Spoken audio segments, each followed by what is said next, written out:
Welcome back नाज़रीन। Programme के इस हिस्से में जो है वो बात करेंगे कुछ बैनुल-अक़वामी सतह जो है उसके हवाले से जो है पाकिस्तान के गवर्नमेंट बरसर इक़्तिदार लोग इत्तेहादी जमातें उनकी जानिब से वाज़ेह तौर पर पाकिस्तान के अवाम के सामने ये चीज़ें रखी भी गई कि मुश्किल हालात हैं और इस पे जो है वो पाकिस्तान को मुश्किल फैसले करना पड़ रहे हैं, जिसकी बिना पर पेट्रोल की कीमतों में, डीजल की कीमतों में इजाफा हुआ। महंगाई ने पहले ही अवाम का जीना जो है वो मुश्किल कर रखा है, लेकिन इस पे दूसरी तरफ थोड़ा सा मजीद बोझ जो है वो पड़ता हुआ नजर आ रहा है। तो इस पे चंदीला साहब से जानना चाहूँगा, चोई साहब इस पे आपका नुक्ता नज़र थोड़ा सा जानना चाहूँगा। अवाम जो है उनको आगाज़ में ही ये बात जो है वो वाज़े तौर पर बता दी गई थी कि कुछ मुश्किल फैसले करने पड़ेंगे, रियासत जो है उसको बचाने के लिए हम सियासत दाव पे लगा रहे हैं और ये मुश्किल फैसलों के बायस जो है इस तरह के बोझ जो है वो पाकिस्तान के अवाम पर पड़ता हुआ नजर आ रहे। तो सर इस पे क्या कहना चाहेंगे, किस तरह से देखते हैं? सर देखें, मैं बिल्कुल जिस तरह आम पाकिस्तानी समझता है, मेरे भी ख्याल में जो तेल की कीमतें हैं वो नहीं बढ़नी चाहिए, क्योंकि जाहिर है पहले ही और तेल की कीमतें बढ़ने से बहुत सारे जो दूसरी प्रोडक्ट है आपकी वो भी उससे वो मतलब उसमें फर्क पड़ता है और जो महंगाई का वो भूंचाल आता है। लेकिन बदकिस्मती से इस वक्त अगर देखा जाए तो दुनिया में तेल की कीमतें जो हैं वो भी बढ़ रही हैं और ये सिर्फ पाकिस्तान में ऐसा नहीं हो रहा। आप यूई को क्योंकि मुझे अंदाजा था कि आपके प्रोग्राम में ये सवाल होगा, तो मैं यही सर्च करके आया था। मैं ये देख रहा था कि क्या सिर्फ और सिर्फ पाकिस्तान में ये कीमतें बढ़ाई गई हैं, तो उसका जवाब था नहीं।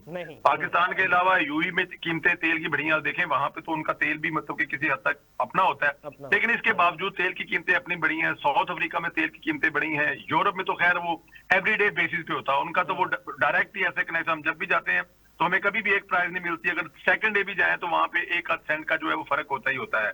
बहुत सारे मुमालिक है जहां पे महाना तेल की कीमतें मिल रही हैं यार 15 दिन के बाद बढ़ती रही, जैसे पाकिस्तान में। तो दुनिया के बहुत सारे तेल की कीमतें जो हैं वो बढ़ी हैं। ये एक इस वक्त जो दुनिया में एक महंगाई की लहर चल रही है, फिर गर्मियों में तेल की जो डिमांड है वो बढ़ जाती है, तो उस वजह से भी इसकी प्राइसें इंक्रीज होती हैं। और दूसरा ये जो पिछले दिनों जंग और ये बहुत सारी चीजें चल रही थी, ये भी एक बहुत बड़ी वजह है। तो ये सारी चीजें मिलाकर बोझ पड़ रहा है। और हुकूमत देखें, कोई भी जो हुकूमत होती है ना, अवामी हुकूमत होती है जिसने वोट लेकर आई है और दोबारा वोट लेने हैं, वो कभी भी खुशी से ये काम नहीं करेंगे, क्योंकि उनको पता होता है उनका वोटर है, उनसे बहुत आसे उम्मीदें लगाया है और वो समझता है कि ये हुकूमत आने के बाद कीमतें बेहतर होंगी, कम होंगी। तो ये खुशी से नहीं किया जाता, लेकिन जाहिर है हमें दुनिया के साथ चलना है और आपके अखराजात, आपका मुल्क जो है वो सारी चीजें साथ लेके चल रहा था, तो ये मुश्किल फैसला करना पड़ता है। लेकिन मुझे अल्लाह के घर से बड़ी उम्मीद है कि जल्द ही वापस रिलीफ दिया जाएगा और कीमतें वापस अपनी जगह पे जाएंगी। चोई साहब, जिस तरह से आपने बात की है रिलीफ के हवाले से, पाकिस्तान के अवाम को रिलीफ दिया जाएगा, तो आप क्या समझते हैं कि कितना मज़ीद पाकिस्तान के अवाम को इसका मुंतज़िर रहना पड़ेगा कि पाकिस्तान के अवाम को मुख्तलिफ समतों में जो है वो रिलीफ मिल सके और पाकिस्तान के अवाम जो है वो खुशाइन तरीके से आपकी गवर्नमेंट को, इत्तेहादी जमातों के साथ आप बैठे हैं, तो ये तमाम तर फैसले जो हैं उनको सराहना पड़े और वो सराहें। और डेफिनेटली जिस तरह से आपने कहा कि कोई भी बरसर इक़्तिदार हुकूमत जो है वो बिल्कुल खुशी के साथ जो है वो ये इक़दामात नहीं करती है, डेफिनेटली, क्योंकि पाकिस्तान के अवाम के बीच में ही दोबारा जाना है, वोट लेना है, मुंतखब होना है और फिर उनकी नुमाइंदगी करनी है। सर देखिए, मैं जाती हैसियत में समझता हूं कि हुकूमत जो है वो बहुत ऑलरेडी पॉजिटिव जा रही है। ये जो कभी कोई बिजली की कीमत में या कभी कोई गैस की या पेट्रोल की कीमत में चंद रुपए के इजाफे से आप ये नहीं कह सकते कि हुकूमत जो है वो परफॉर्म नहीं कर रही या वो रिलीफ नहीं दे रही। हुकूमत, आप ये सिर्फ ये देखें कि पिछले 1.5-2 साल के अंदर जो बिजली की कीमतें, जो आपकी ये जो सब्जियों से लेकर आपके खाने पीने की चीजों की लेकर कीमतें कितनी कंट्रोल्ड हुई हैं और कितनी कीमतें बेहतर हुई हैं। आप रोटी को ही देख लें, आप बहुत सारी दूसरी रोजमर्रा की चीजों को देख लें, उसमें बहुत बेहतरी आई है। आपके ज़र मुबादला के ज़खायर में इजाफा हुआ है। आपकी स्टॉक मार्केट जो है वो कहां से कहां चली गई है। उसके अलावा अमेरिका के साथ आपकी डायरेक्ट ट्रेड की बातें हो रही हैं कि अमेरिका आपसे ट्रेड करना चाहता है। और ये यूरोप के साथ आप पिछले दिनों इंडिया की तरफ से कोई ग्रे लिस्ट के मामले में वो इस किस्म की कोई शरारत कर रहे थे। तो हुकूमत जो है वो बहुत बेहतर परफॉर्म कर रही है, लेकिन जहां पर एक आध कोई ऐसा फैसला आता है फिर वो 2-4 दिन के लिए लगता है कि हुकूमत में को मुश्किल टाइम है।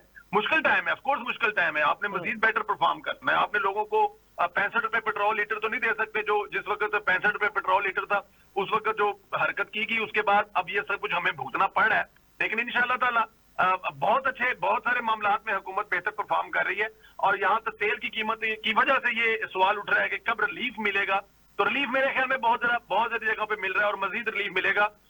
ये आने वाले 2-4-6 महीनों में चीजें बेहतरी की तरफ जाएंगी और पेट्रोल की कीमतें कम होंगी इंशाल्लाह। चौधरी साहब, आखिर में आपसे जानना चाहूंगा कि कोयटा से कराची जाने वाली बस जो है, एक उसकी रिपोर्ट सामने आ रही है, वो दहशतगर्दों का फिर से उस पर हमला किया गया है। 48 अफराद उसमें सवार बताए जा रहे हैं और अकॉर्डिंग टू रिपोर्ट्स 20 से 25 शहादतों की खबरें आ रही हैं। तो सर, ये दहशतगर्दाना कार्रवाइयां, ये भारतीय प्रॉक्सीज जो हैं, ये बाज नहीं आ रही हैं। तो ये इस पे जो है वो डेफिनेटली तमाम स्टेक होल्डर्स को इस पे कोई ना कोई हतमी फैसला लेकर इनके खिलाफ प्रॉपरली एक्शन जो चल रहा है उसको मजीद मजबूत और मजीद तेज करना पड़ेगा। क्या समझते हैं सर?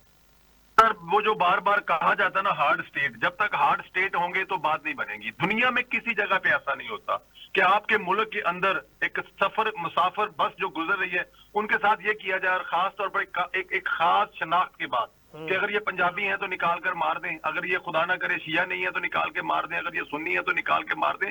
इससे बड़ा और जुल्म और ज्यादती हो ही कोई नहीं सकती। मैं तो आज तक ये बात समझ नहीं पाया कि स्टेट कहती तो है सख्त होने का, लेकिन सख्त होती क्यों नहीं है कि इन लोगों को दोबारा ऐसा कुछ। देखिए, खाली इनके साथ नहीं, इनकी जो फेवर करते हैं, इनकी जो हमायत करते हैं, चाहे वो कोई सियासी पार्टी हो, चाहे वो कोई खास तबका हो, सबको लाइन में लगाना चाहिए। ये कभी भी एक इंसान की मौत जो है पूरी इंसानियत की मौत है। तो यहाँ पर तो 35-35, 40-40 लोगों को बसों से निकाल के मार दिया जाता है। आप ये फितनाल खवारज है, फितनाल खवारज एक अंदरूनी मुल्क में है और एक बैरूनी मुल्क है। ये फितनाल खवारज जो है हिंदुस्तान की जो प्रॉक्सी है ना, ये इन पे कोई कंप्रोमाइज नहीं करना चाहिए। ये जो बाहर घूम रहे हैं सबको पकड़ना चाहिए और ये जो हरकतें करते हैं, ये काम करते हैं, जब इनको गिरफ्तार करते हैं ना तो गिरफ्तार नहीं करना चाहिए इनको। ये फिर एक नया ड्रामा शुरू करते हैं कि ये मिसिंग पर्सन है। ये जो लोगों के साथ करते हैं वहीं पे स्पॉट पे इनके साथ वही करना चाहिए। शायद मैं ये सख्त अल्फाज बोल रहा हूं, लेकिन ये मेरे ख्याल में सख्त अल्फाज इसलिए नहीं है कि ये लोग सुबह शाम देखें, ये किसी तरह को इसकी इजाजत दे सकता है तो कोई मुआशरा, कोई मजहब, कोई दीन, कोई कानून, कोई लॉ इस बात की इजाजत दे सकता है कि आप मुसाफिरों को जो कि अपने घरों को जा रहे हैं या मजदूरी करके आ रहे हैं या कहीं से ज़ियारतें करके आ रहे हैं, उनके आप साथ ये करें। इसके पीछे हिंदुस्तान है, इसमें कोई शक नहीं है। हिंदुस्तान को आपने दुनिया जहान में जलील करके रख दिया। हिंदुस्तान किसी जगह पे मजहब इस वक्त किसी जगह पे मुंह दिखाने के काबिल नहीं है। तो ये वो वजह है क्योंकि वो बॉर्डर पे लड़ नहीं सकता, फिजा में लड़ नहीं सकता। तो आपको उसके पास के लड़ने के लिए जो जगह है वो है सीधी आपको बलोचिस्तान या KPK में इस किस्म की हरकतें करने की।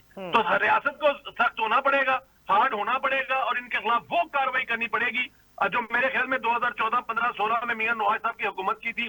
और आपके पूरे का पूरा जो अफगानिस्तान वाला बॉर्डर था क्लियर कराया सर, वहां पे अगले 6 महीने, 4-6 महीने या 2-3 साल के बाद कोई ऐसी हरकत नहीं थी। फिर दोबारा जो इमरान खान साहब ने इन लोगों को अंदर लाए, इनको बसाया, इनके घर बनाए, इनको आई डोंट नो, ये एक माजी है, तलख है, लेकिन मेरे ख्याल में इनके खिलाफ वही एक्शन करना बहुत जरूरी है इस वक्त। ठीक है, बहुत शुक्रिया चौधरी परवेज संधेला साहब, पाकिस्तान मुस्लिम लीग नवाज से इनका ताल्लुक, हमारे साथ मौजूद थे। और सीनियर तज्जियाकार एसआर राना साहब हमारे साथ मौजूद थे और हमने मौजूदा सियासी हलचल के हवाले से बातचीत की और इस पे नुक्ता नज़र जाना एसआर राना साहब का भी और चौधरी परवेज संधेला साहब का भी, और बानी PTI के हालिया बयानात को भी हम जो है वो ज़ेरे बहस लाए, उस पर भी नुक्ता नज़र जाना और सेनेट के इंतखाबात के हवाले से बात की, खैबर पख्तूनख्वा के, और इस पे जो है वो रीत रवाज के मुताबिक तारीखी पलड़े झाड़े जाएं तो ऐन उसके मुताबिक जो है वो बोलियां लगाई जाती हैं और उसी के मुताबिक ये इंतखाबात भी होते हुए नजर आते हैं।